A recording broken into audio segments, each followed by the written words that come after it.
സൗന്ദര്യത്തിന് സ്വർണ്ണ തിളക്കം നൽകാൻ ഇനി ലക്ഷങ്ങൾ വേണ്ട. പാരമ്പര്യത്തിന്റെ തനിമയും കരവിരുതും ഒത്തുചേരുന്ന ക്ലാസിക് ഫാഷൻ ഇമിറ്റേഷൻ ജ്വല്ലറി ഇപ്പോൾ ചേലക്കരയിലും. സ്ത്രീ മനസ്സുകൾ കൊതിക്കുന്ന പാലക്കാമാലകൾ, നാഗപടം, കാശിമാല, മുല്ലമുട്ടുമാല എന്നിങ്ങനെ പൈതൃകത്തിന്റെ ധന്യതയാർന്ന അപൂർവ ഡിസൈനുകൾ. ആഘോഷങ്ങൾക്ക് മാത്രമല്ല, നിത്യോപയോഗത്തിന് മണിയാൻ പറ്റിയ ആഭരണങ്ങളും പുത്തൻ തരംഗമായ കരിമണി മാലകളും ഇവിടെയുണ്ട്.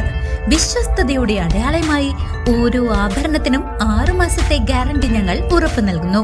കുട്ടികൾക്കായി പ്രത്യേക ശേഖരവും ട്രെൻഡി നെക്ലേസുകളും പാദസരങ്ങളും ഇവിടെ ഒരുക്കിയിട്ടുണ്ട്.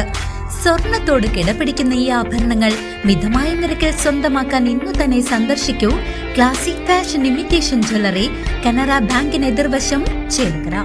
മുഖ്യമന്ത്രി വി.ഡി. സതീശനെ ഫേസ്ബുക്കിലൂടെ അപകീർത്തിപ്പെടുത്താൻ ശ്രമിച്ച CPIM സൈബർ പോരാളികൾ എന്ന പേജിനെതിരെ Thrissur city cyber crime police കേസെടുത്തു.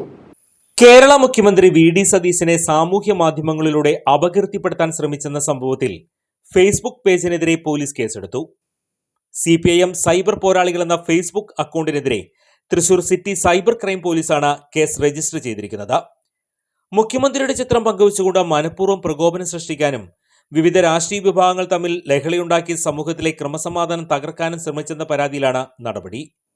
യൂത്ത് കോൺഗ്രസ് തെക്കങ്കര മണ്ഡലം പ്രസിഡന്റും വടക്കാഞ്ചേരി മണലിത്ര സ്വദേശിയുമായ അനീഷ് കണ്ടമാട്ടിൽ നൽകിയ പരാതിയുടെ അടിസ്ഥാനത്തിലാണ് പോലീസ് കേസെടുത്തത്.